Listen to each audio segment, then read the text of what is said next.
Welcome to another episode of Talking Ball with Pat Leonard. Week 1, Monday, September 9th. Our premiere episode here of First Down with Bennie Fowler, where a Super Bowl champion, former NFL wide receiver, joins us every week to break down the NFL's top action and takeaways. Before we do that, I want to tell you guys about our sponsors. Boom Chaga Mushroom Super Drink is a natural extract loaded with anti-inflammatory, immune-boosting antioxidants and heart-healthy compounds. You can easily pour this natural liquid supplement into any of your favorite drinks. I put mine in my coffee every morning and immediately feel the difference. I personally have felt a post-workout like energy boost with Boom. Chaga also has the ability to lower cholesterol, reduce inflammation, and improve immune and heart health with its beta-glucans and antioxidants. Go to boomchaga.com today to place your first order. And if you use the discount code TalkingBall25 or access it through the QR code on your screen, you will get 25% off your first subscribe and save order. Right now, that means a month's supply costs you only $30. Start feeling the difference today at boomchaga.com. Also brought to you by Estate 98 Coffee, an all-natural specialty coffee with no sugar that is convenient for on-the-go professionals and parents. It takes me less than 10 seconds to make a delicious Estate 98 iced coffee and only a minute more to make a hot coffee or latte from this all-natural concentrate. Go to estate98.com/talkingball to get a special buy one, get one free deal. And by BetOnline. BetOnline is the world's most trusted betting platform, your number one source for everything football. BetOnline has every stat, matchup, and even live odds and spreads to bet on during the games. Think you know your stuff? Get in on our $200,000 mega contest and pick 5 games against the spread every week for your chance at weekly prizes and a share of $200K. When the game's over, head on over to our online casino and get in on a game of blackjack or poker or unwind with one of our over 150 slot games. Head to the website today to get in on the action. BetOnline, the game starts here. And now on to First Down with Bennie Fowler. All right, this is the week 1 episode of First Down with Bennie Fowler. Super Bowl champion, former NFL wide receiver. He knows the league inside and out. Bennie, thanks so much for being here. Really excited to break these games down with you. Pat, man, really appreciate you having me on. And yeah, looking forward to it, man. NFL is back. And I mean, that was a wild week 1 all across the board. I mean, contracts, Tyreek Hill getting detained, people, making plays. I mean, it was incredible to see. And I'm glad the NFL is back. So it's awesome. Same here. Want to start right off with the most recent game to conclude. That is the Lions 26-20 overtime win over the Rams. Seemed like the Rams had a chance to take it there late in the second half. It slipped through their fingers. But Bennie, what I wanted to ask you about this game is, listen, the Rams, a lot of injuries and guys unavailable on the offensive line. It's a roster that's been overturning the last 2 years. But my primary takeaway from this game, outside of we know the Lions are good, we know they can bully people, we know they're a contender. I looked at Matt Stafford and how he was playing in this game, Bennie, and I looked at Cooper Kupp, 21 targets, 14 catches, 110 and a touchdown. And to me, I looked at that, I blinked a couple times and I said, is this team a contender again? Does Sean McVay have a Rams team now that as long as Matthew Stafford is healthy, this is a team that everybody has to watch out for? Without a doubt. I mean, Sean McVay can coach. He can draw plays up with the best of them, one of the best play callers in the NFL. And when you look at last night's game, yeah, Matthew Stafford is a gunslinger and he can throw the ball. I mean, some of the throws that he made, particularly that one in the fourth quarter to Demarcus Robinson across the field where he was getting rushed right in his face and makes that throw basically a blind throw across the field to get them a first down and keep the chains moving. You just don't see throws like that. And of course, in the fourth quarter, again, he makes another no-look pass. And I know we give a lot of, credit to Patrick Mahomes on the no-look passes, but Matthew Stafford's been doing it for a long time and plays some incredible ball. And then how about Cooper Kupp? I mean, yeah, 21 targets, 14 catches, the one on the sideline, the toe tap on the sideline. You just, those types of plays are just incredible. But for them to go into Detroit hostile environment, I mean, they should have won that game. I mean, they had plenty of opportunities in the red zone to actually score. Matthew Stafford throws a pick right before the half, but yeah, they had a chance to really win that game. But shout out to Detroit for finishing it off strong. And Dan Campbell, it's weird to see the Lions, especially me being from Detroit, actually win these games in the end when they usually just used to throw them away. So it's incredible to see the Lions do that. But yes, Sean McVay, Stafford, as long as Stafford doesn't get enough credit for how good and how talented of a thrower he is. And it was just super cool to see that last night and the plays that he was making. How many NFL teams can do what the Lions did in overtime? which is take their offensive line, take one running back. Now, this is something that maybe we saw, 20 years ago in the NFL with some of the better teams. But how many NFL teams now are equipped to just hand the ball to David Montgomery behind, Penei Sewell and an offensive line and just bully a team, 80 yards down the field for a touchdown? If I had to pick a couple, San Francisco, I think could do that. I think Philly will be able to do that. Oh my gosh, Houston. Houston can do it. I mean, just based off what we saw yesterday and Joe Mixon in that running game, Houston will be able to do it. I don't know if the Patriots is an anomaly, but they did a lot on the ground yesterday as well. So there's probably a handful of teams that can really do that and will have that type of identity. But yeah, that's not easy to do. 80 yards, we're going to run the ball, and that they're going to run the ball, and you could see it at the end of the game. The Rams basically were just like they couldn't do anything about it. Right. They had their hands on their hips, and they knew the game was about to end. Right? That really stood out to me. I'm glad you mentioned the Texans because I thought this was low key, arguably the game of the week. I mean, Rams Chiefs, obviously, or I'm sorry, Ravens Chiefs was a great game. Eagles Packers was a great game. We'll get to that one too. But I thought this being in division, a team that I view as a Super Bowl contender, I picked the Texans to win the Super Bowl, and then a Colts team that was with Shane Steichen and with Anthony Richardson healthy looks like it could compete. Benny, I see that Stephon Diggs has 2 touchdowns. I see Joe Mixon go off and, like you said, ice the game at the end. Like, was this a type of game where you watch Houston and you say last year wasn't a fluke, they're for real, or am I overreacting to one game? I totally agree with you. Yes, they are for real. And a couple of things stick out when I watch Houston play. Number one is CJ Stroud and the growth that he continues to show. And you talk about like poise in the pocket. You look at the way he just operates in the pocket as a thrower. I mean, just puts passes on the money. Number one, has a real understanding of that offense. Number two, and then now you look at the weapons, and I think you're right. I wouldn't pick them. I'm not going to pick them to beat the Chiefs, but in terms of roster construction, and when we look at the roster construction, adding Stephon Diggs was huge. You have a reliable pass catcher, Tank Dell, Nico Collins, incredible players, dynamic playmakers. I forgot that they still have Robert Woods, who is another veteran and incredible route runner that can supplement and can also be just a great value add to that team. And then you have a guy like Joe Mixon, and then the tight end. I mean, just incredible weapons for CJ Stroud. But then you just look at his pocket presence and what you want to see as a quarterback and his growth into his second year. Yes, Houston's for real. And then D'Amico Ryans in terms of all the exotic things that he can do on the defensive end. And then how hard that team plays for him. They are definitely going to be a team that is in contention. But I do want to point out from that game, and like you said, game of the week, the best play of the game was Anthony Richardson's throw off balance with somebody in his face, throwing it 70 yards down the field. I mean, got to be the most talented thrower of the football. I mean, it was ridiculous.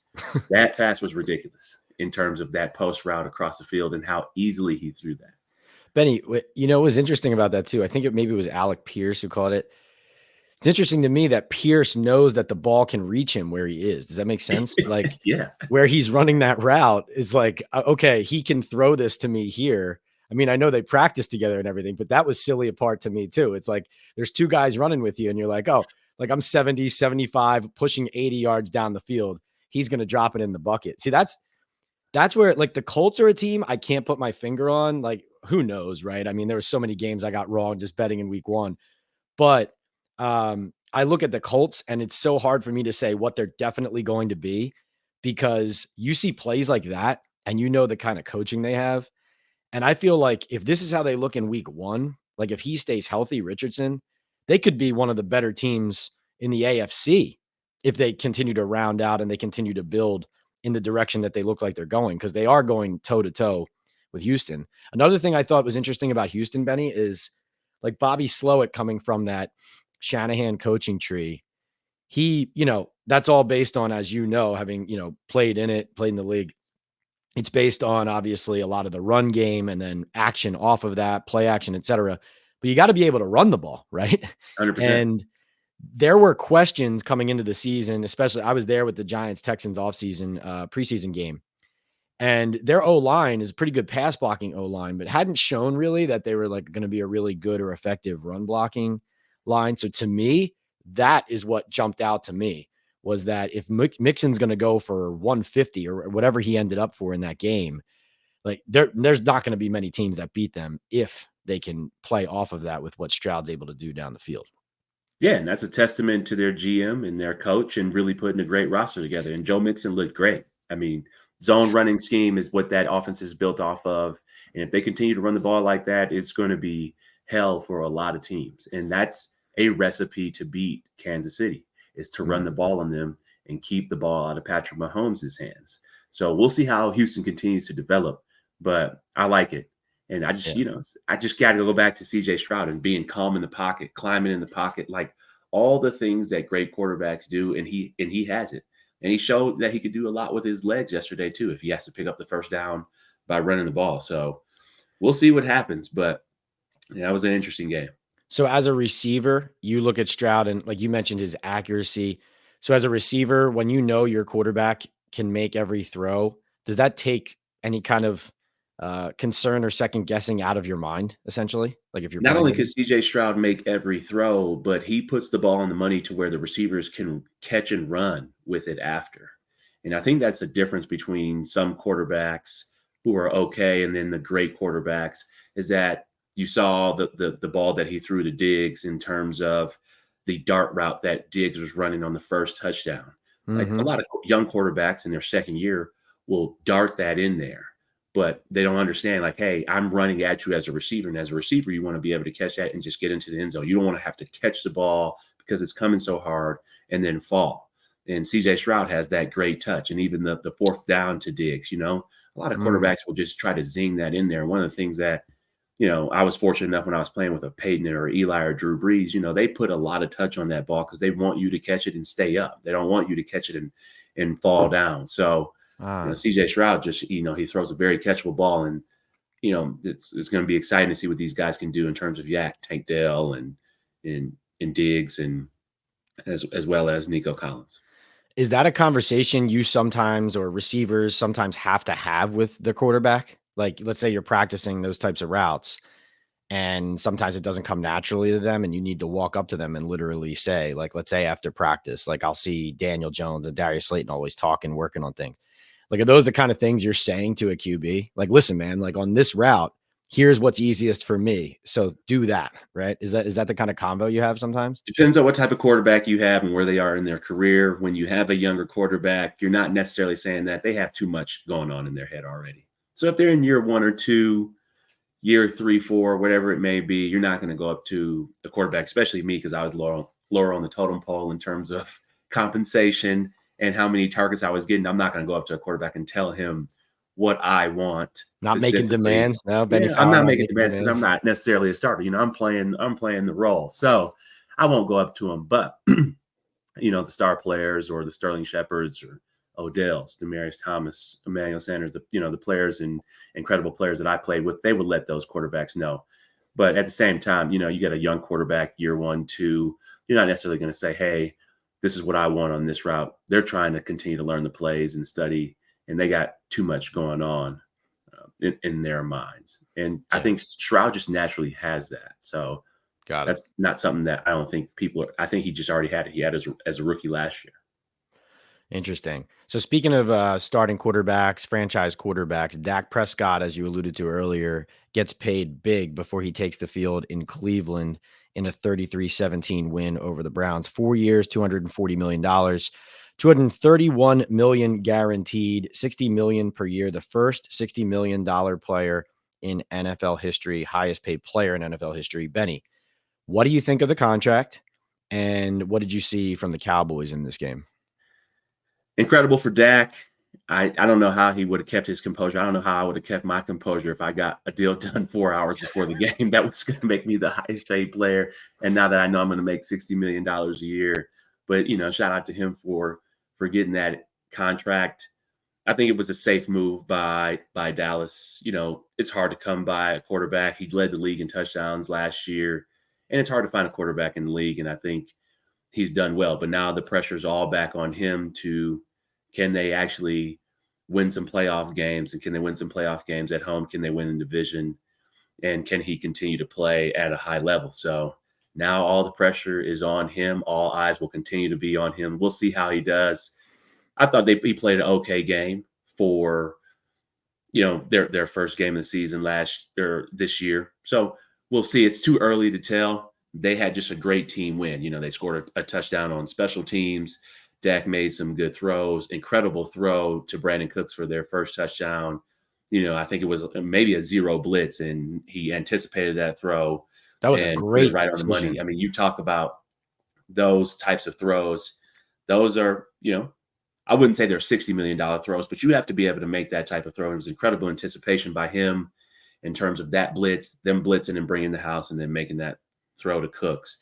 But, we know the Cowboys are going to be a decent team. They have a great roster. It's always going to come down to them. What are they going to do in January and February? So we'll see how they do. The Eagles look damn good, so they're going to have some trouble in the NFC East. The Giants and Washington will be fighting for last place for sure. But shout out to Dak for getting the contract and doing well. And they did well against a pretty good defense, or at least the defense was good last year for Cleveland. But yeah, Dak super rich now. That's a really good point about just the personal element of you get paid, $240 million, 231 guaranteed. And then you just got to walk in like, hey guys, good morning. And like, go play a football game. Not exactly. All right, guys, you ready to play?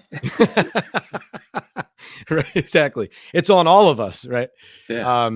You mentioned the fight for last place in the NFC East, and I was there in person for the Giants' absolute disaster against the Minnesota Vikings here. And Benny, I'll open it to wherever you want to go here, but I want to start it with this: is being at the stadium, the environment and the element and the fan reaction. Basically, it's clear the fans are all over Daniel Jones and the team as if this were like week 15 of a lost season, and it's only week 1, if that makes sense. It was a toxic environment. It was an environment that the boos were snowballing onto the team. Daniel looked like it was getting worse as it went on. There's no belief in him coming from the organization, from the fan base. And I think that overall, even though I've seen a lot of losing and bad football here in New York, it really gets to the point where everyone loses their job from my vantage point when it starts this badly. Because if it's already this close to the basement and this far in the basement, any further down, you're talking about wiping the slate clean. But I want to see what you saw, how you feel about how Daniel is being kind of treated and perceived coming out of a game like that, and what your overall take is on the Giants' horrendous start here. Well, everybody should be on job watch in New York. Everybody in that entire organization will be on job watch, Daniel included. And, the fans, I saw a clip on social media where there was a fan outside of the player parking lot or, saying something to Daniel. I think that's taking it a little bit too far. But the boos, yeah, that's going to come with it. You're playing shitty football, playing horrible football, and you're making the same mistakes, and you can't do that, especially at the quarterback, and especially when they're paying you the way they're paying you. And Daniel's a good friend of mine, but you can't play like that. You're getting paid top dollar to play incredible football, and you keep making the same mistakes. You cannot make those mistakes. You cannot turn the ball over. And there's a lack of growth there. And I think that's why the New York Giants fans are upset. And you got to think, people are paying their hard-earned money, and the economy is in a tough spot right now. So if I'm paying top dollar to come to MetLife Stadium to watch football with my family, find parking, walk, and I see that type of performance, I'm going to be pissed, especially if I got to sit back in traffic, in New York traffic, on the way back home or wherever they're coming from. So, yes, I'm going to be upset, and I'm going to boo. Now, I'm not going to say that it's all on Daniel. I think, his coaches have to help him out. Dayball, I just don't know where he's been in the last couple of years in terms of his play calling. And, they had the QB runs, and they were doing creative things, but this is what you get now. I mean, you got mediocre play calling, you got mediocre coaching, and you got mediocre quarterback playing. You can't win in the NFL when you're that mediocre in on that side of the ball. And then the defense didn't show up. Now I will give Kevin O'Connell credit and Sam Darnold. We can't forget that, he was the number 2 pick in the draft, or I don't know if he was number 2 or number 1, whatever Number it may 3, be. yep. Yeah, number 3. So he can play ball. And then Kevin O'Connell, he knows how to call plays, and they got a good roster over there. But the Giants roster construction, going back to the Giants roster construction, is just horrible in terms of, and it's been horrible since even when I was there, in terms of the way the roster is set up. Offensive line, defensive line, skilled players, none of the pieces fit. None of them are complementary. And it's tough, and it's tough to watch. It's just not good football. And, they're going to continue to struggle. And, and then you watch Saquon go out there and play and score 3 touchdowns, which he hasn't done since I was playing there with him. Even from an entertainment and business standpoint, now you're super upset. And you watch the Giants go, or you watch the Eagles go out there and do that. And I think Saquon is going to have Penn State-like numbers, especially when he plays the Giants this year. And, but that's what a good team looks like. That's what an offensive line looks like. I wouldn't say their quarterback play was great, but they got a good roster. I can tell you that. Benny, and obviously you're putting on the roster, you're putting pressure on Joe Shane there too. One question I wanted you to ask, because you were so good at being a good teammate, feeling the locker room, knowing what guys needed to hear or when they didn't need to hear something, those types of things. And I'm here to tell you, like, going into this game, I got the information from various sources around the Giants that basically the building was extremely tight, and that one of Daboll's messages to his players going into the game, one of his key messages, one that came back to me a couple times, was, one game doesn't define our season here, win or lose. And I was taking it the way it was being described to me. I took it, and I know some other guys understood or somewhat took it as, if we lose this game, the season isn't over. And I'm wondering, from your vantage point, am I overreacting to that? Is that more like him just saying, hey, let's just stay on an even keel? It's kind of like the Patriot thing. Or am I right that you're like planting a seed of doubt in your team before you walk out on the field?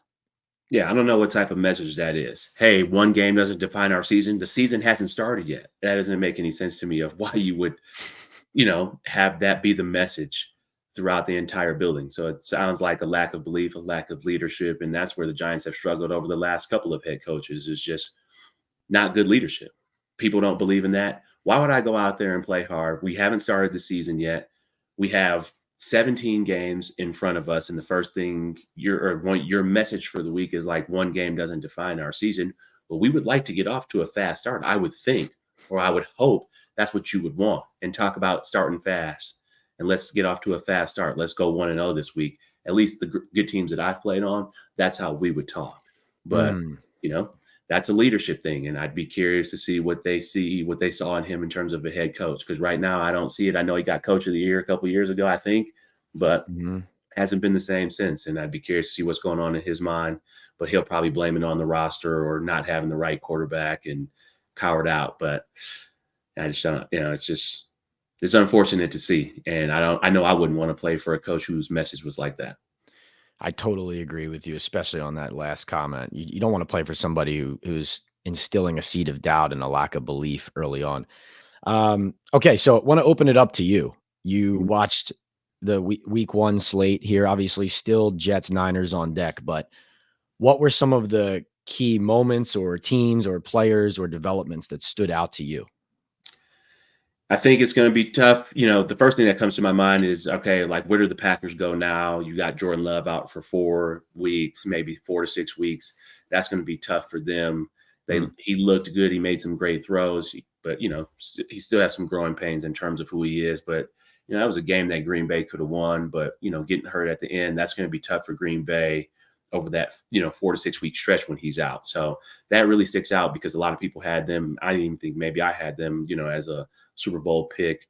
I think the rookie quarterbacks, got a chance and a taste to see, what the NFL is like when you're playing against the starters. So you think Caleb Williams, Bo Nix out here in Denver, Jaden Daniels, which I think they're going to be great players and play a long time in the league. But there's definitely a big difference between preseason and the regular season in terms of speed, overall complexity of defenses. So there'll definitely be some growing pains there. Kansas City looked great in terms of just Patrick Mahomes. They just look fluid. They look poised. He looked poised. He looks like he's even in a better spot. And just their overall, just the skill players they have in the defense. I mean, just great football. I think Lamar Jackson looks incredible with the weight that he lost. He looks faster, quicker. He can't play the Superman hero ball. If I was Todd Monken, I would call more design quarterback runs down there in the red zone because they had a chance to really win that game as well. He missed some throws, but take it out of his hands. And what's wrong with the QB run? Stop trying to out Patrick Mahomes. Like, that's not Lamar's game. He's incredible. And the things that he can do, some of those things Patrick can't do. So use those to the advantage. Houston, CJ Stroud looking really good, looking really strong in the pocket, and D'Amico Ryans looking like, they just have that great leadership and great overall team chemistry already. And I'll be excited. It'll be exciting to watch them play. And then I still have some questions about Jalen Hurts, but Saquon looked explosive. He looked incredible, just the way. I think he was surprised by, some of the holes that he had. And the great blocking that he had in Philly. And then, their skill positions are insane too. It's so funny. I was talking to somebody the other day about how, in Philadelphia, it's kind of well known, and Saquon has been told, like that one touchdown he had where that hole opens wide from like the 8-yard line or something. And, I was saying, like, if he gets a hole like that inside the 10, it's automatic, right? He's in the end zone. But it's funny because he knows too, don't get tackled at the 1, because as you saw at the end of the game, then that's going to be the tush push. Now, to me, I thought that was bad coaching there. I know they like doing the tush push, but it wasn't working as well. You can tell it's not as good with Kelsey there, not there anymore. And Saquon was going off. I mean, I don't see why they don't give him the ball there. But to your point about kind of the holes that he had, Benny, it's almost like, how Saquon was always criticized here, and I was part of the people who pointed it out at times where he would stutter step before hitting a hole sometimes, and that was real. But I think what you saw in a game like this, to your point, is if he sees a lane as it's designed to be and to exist, he's going to hit the hole and get downfield quickly, and it's going to mean 15, 20, 25 yards, right? Absolutely. Absolutely. He's going to see that. And then he's also going to have that different confidence. I mean, he was running with a purpose the other night. And that's because he knows that this team has a legit shot to win the Super Bowl. And he was running like that. And he was setting the tone. And you saw him do and run behind his pads more so than I've ever seen him in a week 1. Wow. And it was incredible to see. And then you saw some of the, creative plays that Kellen Moore had, the wheel route for the touchdown. So, and then also the giving him and spelling him. They didn't try to play him 100 plays, There were some drives and they took him out on some third downs, and there were some drives where he wasn't in. I think they're thinking long term. And I hope to see Saquon be really fresh throughout the entire year. And he's my pick to win Offensive Player of the Year. I think he'll. Whoa. Offensive Player of the Year. I love it. Saquon. Touchdown count so far, New York Giants entire team 0, Saquon Barkley 3. I agree with you on the Chiefs. Oh, by the way, Quinyon Mitchell, Eagles rookie corner, first-round pick, looks really good. Looks like the real deal to me. But yeah, Kansas City, to me, like, above all, I'm watching that game, and I got cute, picked the Texans. I don't know, who did you pick to win the Super Bowl this year? Kansas City. Okay, so I'm watching that game, and it's not even over, and I'm looking at people I'm sitting next to, and I'm going, what am I doing? Why am I not picking this team again? I just watched them take down the Niners there. I just watched them win the Super Bowl with the worst version of their team that they've had with Patrick Mahomes and Andy Reid. And I'm looking at Spags out scheming. I'm looking at Mahomes, even when he makes a mistake, like he throws those interceptions, he obviously bounces back. Andy Reid igniting the offense with their rookie receiver, Xavier Worthy, for 2 touchdowns. They can run the ball effectively. They can control it. As Benny, it was so funny. They showed that stat about Jawan Taylor, their right tackle, leading the NFL with 17 penalties last year. They won the Super Bowl. Yeah. Like in New York, it's always the offensive line's not fixed. The offensive line's not fixed. And yes, you're right. It's not fixed. But there's an example right there of how do teams become elite? How do teams actually win? You get a star quarterback, you get a good head coach, and you have a sound plan, right? Everything has to fit together. That's what stood out to me watching that for sure. Got to go make the play. And Patrick Mahomes will overcome some bad blocking. That's what Daniel's going to have to do. When there's something not there, get back to using those legs, extend the play. Yep. You mentioned Bo Nix. I did not see that game. I haven't even gotten a chance to watch the highlights. I think he threw a couple picks though. Yeah. You're out in Denver. How did he look? He looked okay. He made some good throws. Tough rookie outing. And I think, the speed of the defense is something that, he didn't necessarily see in preseason. Preseason is a lot of vanilla cover one, but the Seahawks were flying around. I think Julian Love, former New York Giant that they walk out of the building, made a great play in the end zone. And you know how smart he is, Notre Dame guy.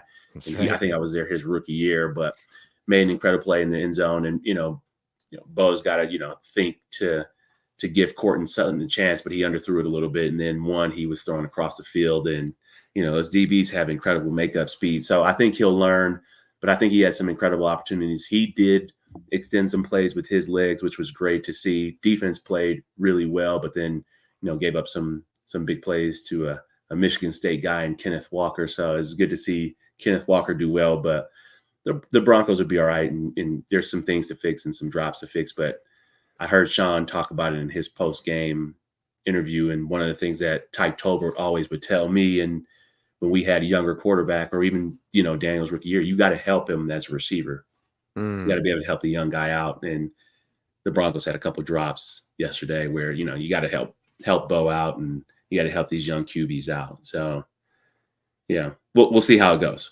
But they got Russell Wilson coming into town next week, so I know they're going to be humming around here. Well, is it going to be Justin Fields now? I mean, what's going on here? We got a calf injury, right? Russ doesn't even start week 1. Yeah, we'll see. I think the Broncos fan will want Russ to start because they want to give him some hell. That's right. You see him in the full pads on the sideline, even though he wasn't going to play in the game.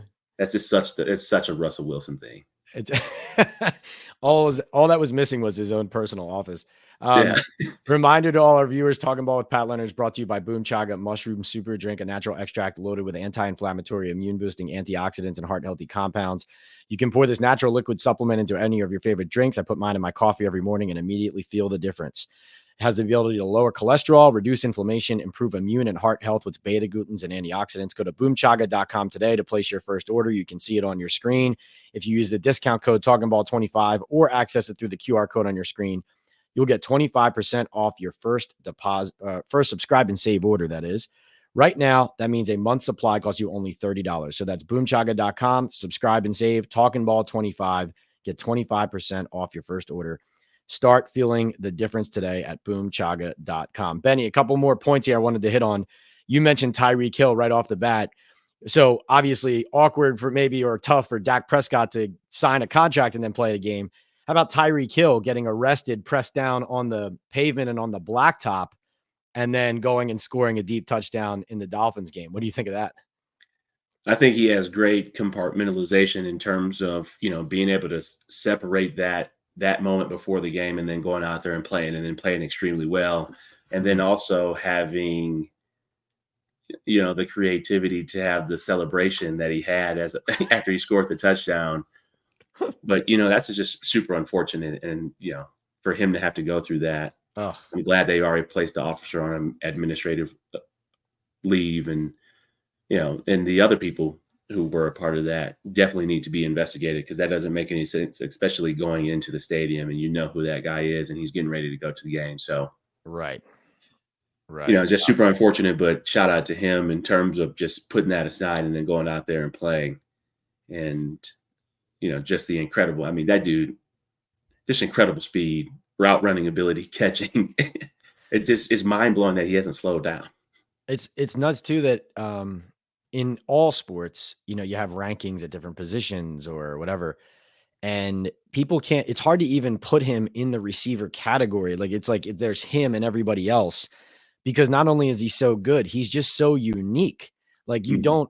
I don't even know how you prepare for a player like that, Benny. Like how would a corner prepare for him versus even some of the other great wide receivers? Because it's not like we saw CD Lamb just going up even when he doesn't have separation, just grabbing a ball off a guy's head, kind of like Randy Moss. And Mhm. Devontae Adams is a smooth route runner. He's got size. Justin Jefferson, right? But there just seems to be an element of Tyreek that, because it's not replicable in practice and because you probably never played against anybody like that, like I don't know, how do NFL teams prepare for that?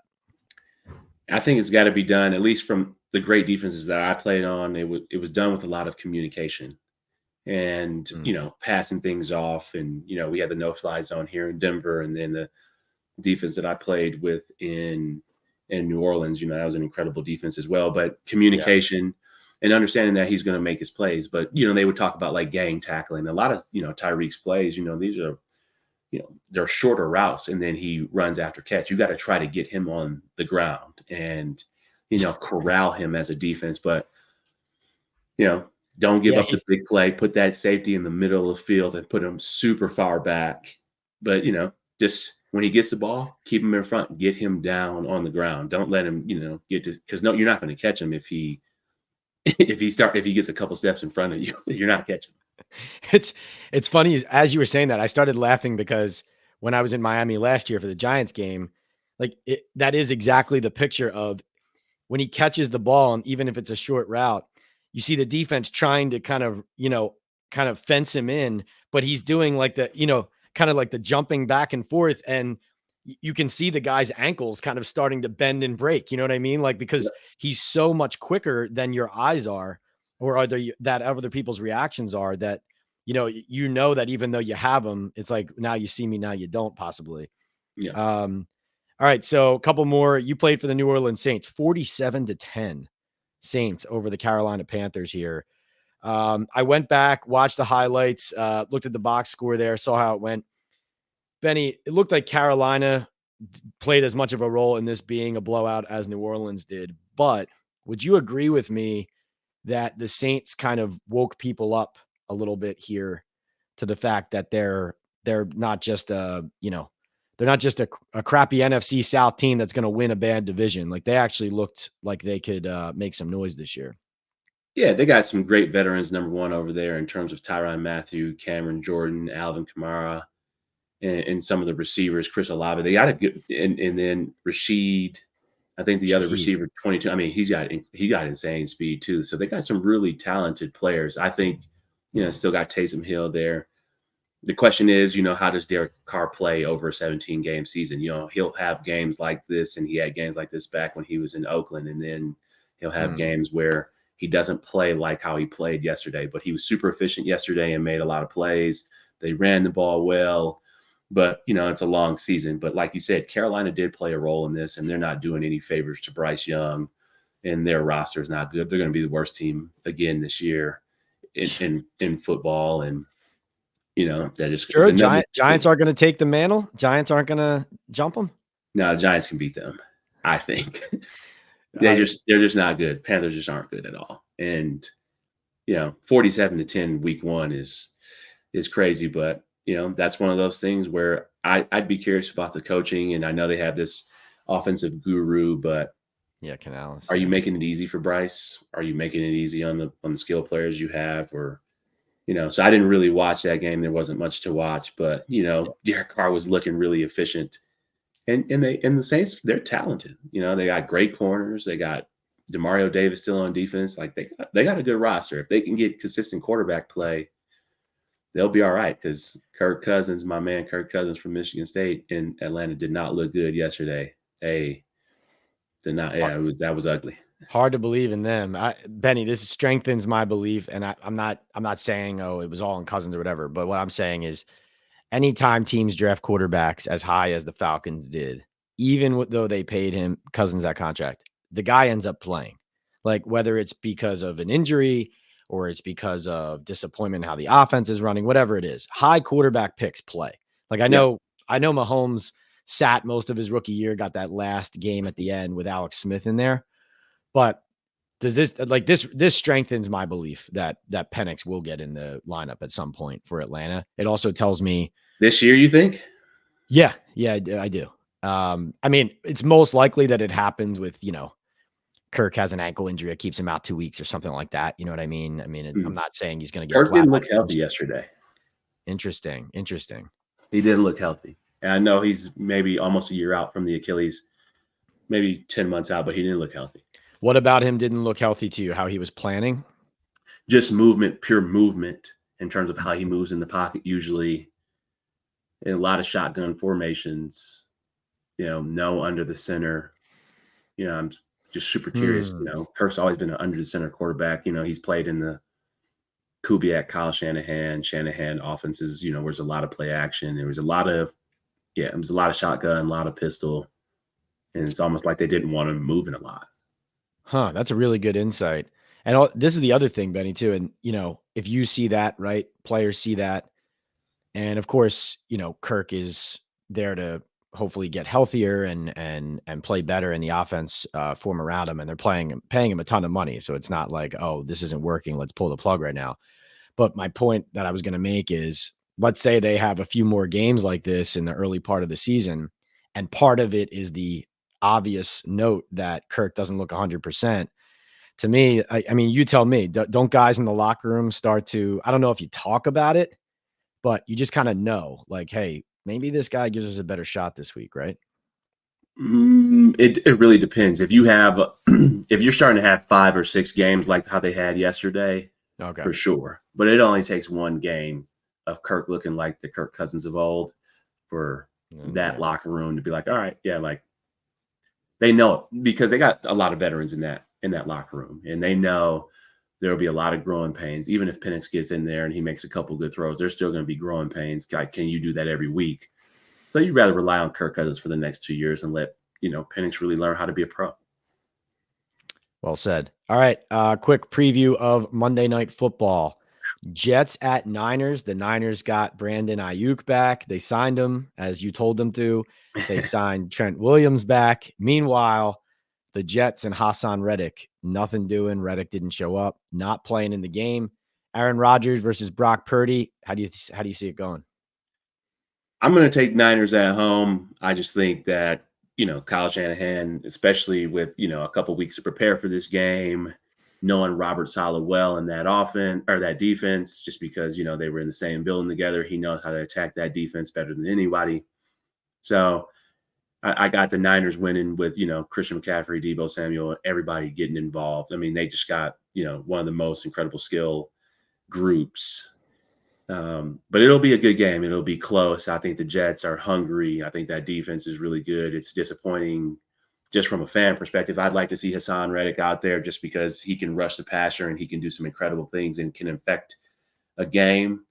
But I hope to see Aaron Rodgers play really well. And they got, Garrett Wilson. They got some incredible receivers and Rodgers or Mike Williams. I don't know if he's playing. Is he playing tonight? That's a really good question. I don't know the answer to that. That's a really good question. Let's check it out. I think Rodgers will be slinging the pill, and hopefully, they protect him. But it'll be good to see him back out there under the bright lights, making some good throws, and see what type of start they can get off to. Yeah, good point. Mike Williams in the red zone, would be that's an X factor. Obviously, anytime he was healthy for the Chargers, he's like one of those guys, Benny. He's not on the field a lot, but when he is, he suddenly becomes instantly one of the better players on it. Right? Yeah. Like he's that talented. Yeah, the things I'm looking for are, I think Breece Hall to help Aaron Rodgers. They're really going to try to establish that, try to help the line. So I think a huge part of this game is just, can the Jets run the ball? If they can, I think it's a competitive game. If they can't, I think it turns into, a Niners party and coronation going into another year where they're a Super Bowl contender. And then the other thing I'm interested in seeing is like the Jets. You're right. Defense is very good. Bryce Huff goes to Philadelphia. Jonathan Franklin Myers is out as a free agent, and Reddick comes in, but now is not on that line. They do still have a pretty deep core of rushers, like a lot of bodies, but I'm curious if Quinnen Williams has less help and whether their pass rush up front, that front four that Robert Saleh likes to rely on, I'm not sure. Like, I need to see it. I saw them getting pressure on the Giants and Daniel Jones, but I think doing it against the San Francisco 49ers O-line and Brock Purdy and Kyle Shanahan's scheme is another thing. So that's what I'm really interested to see. I'll take the Niners as well, though, to win. And by the way, I did skip over something I wanted to point out. I don't know how much of this game you saw, but I think the quietest now, the Bucs had a really good week 1. That was a blowout over the Washington Commanders, who the Giants are facing in week 2. I think the quietest encouraging start here was the LA Chargers against the Raiders. Now, not that it was a shock that they won, and it wasn't like they won extremely convincingly. I mean, it was 22-10 and it was 9-7 going into the fourth quarter. So not like I think the Chargers are world beaters, but Benny, you and I both know Harbaugh is a really good coach, and there's an opportunity to at least move up and finish second in that division. And their schedule off of this game: Carolina on the road, Pittsburgh on the road, who, Tomlin's a good coach, but who knows? Then Chiefs, then bye week, and then at Denver, at Arizona versus New Orleans. Like, this could be a team, do you agree, the Chargers, who by week 7 or 8, people could be saying like, oh, we forgot about them. They're actually for real. Yeah, I mean, Harbaugh is a great coach. He's going to play complementary football, and they're only going to get better, and they're going to get a rhythm. So, we'll see, because the NFL is always week to week, and it's easier said than done to go to Pittsburgh and win in Pittsburgh if they have to go out there, regardless of who's at quarterback for them, because their defense is that good and their defense can score points. So we'll see, I think. But, I don't like that Harbaugh's a Michigan man and that he went to Michigan and anything about that. But who he is as a coach, regardless, is, I mean, he's just proven it. He knows how to coach. His teams are going to play hard. They're going to tackle. They're not going to turn the ball over. So it's going to be exciting to see. It's going to be exciting to see. And that Kansas City game is going to be exciting to see, because that won't be easy for Kansas City at all. Benny, I've been trying to avoid the college thing, but you mentioned Michigan. You mentioned Julian Love earlier, Notre Dame product, fellow Notre Dame product. I've been trying to avoid talking about the Fighting Irish and what happened on Saturday, but yeah, that was tough. That was tough. I mean, you lose to Northern Illinois. It's like one of those things you could run the table, and then the committee sits down for that 12-team playoff, and they say, yeah, you only have one loss, but it was to Northern Illinois. So if Notre Dame wins out, they'll get in. You think? I would argue that. Yeah. All right. That gives me some encouragement. Adoree Jackson agreed to do my podcast the week of Notre Dame USC later in the year. So that should be fun, but I don't need any more embarrassing losses, man. It's too much. Yeah. This has been First Down with Bennie Fowler. We're going to do this every week, recapping the NFL's Sunday slate and weekend slate, and looking forward to where that means these teams are going to go from here. Who are the contenders? Who's slipping? What players and trends are standing out? Bennie, thanks so much for being here, Super Bowl champion. Look forward to having you on next week. I will be coming home on a train from Maryland, where the Giants will be taking on the Commanders. So it should be a fun one next week. Thanks again. Awesome, man. Appreciate you. That was a great first episode of First Down with Bennie Fowler. Remember to rate, review, and subscribe on the Believe Network, on Apple Podcasts, on Spotify, wherever you get your audio podcasts. Also subscribe, rate, review, and like the channel on YouTube, PL on NFL. Remember, we do Talkin' Ball live on Monday and Thursday nights, and Talkin' Ball post-game live every Giants home and road game from the press box when we come out of the locker room. We are sponsored here again by Estate 98 Coffee. Go to estate98.com/talkingball for a special buy one, get one free deal. Also sponsored by Bet Online and by Boom Chaga Mushroom Super Drink, a natural extract loaded with anti-inflammatory, immune boosting, antioxidants, and heart healthy compounds. You can easily pour this natural liquid supplement into any of your favorite drinks. I put mine in my coffee every morning and immediately feel the difference. I personally have felt a post-workout like energy boost with Boom. Chaga also has the ability to lower cholesterol, reduce inflammation, and improve immune and heart health with its beta-glucans and antioxidants. Go to boomchaga.com today to place your first order, and if you use the discount code TalkingBall25 or access it through the QR code on your screen here, you'll get 25% off your first subscribe and save order. Right now, that means a month's supply costs you only $30. Start feeling the difference today at boomchaga.com.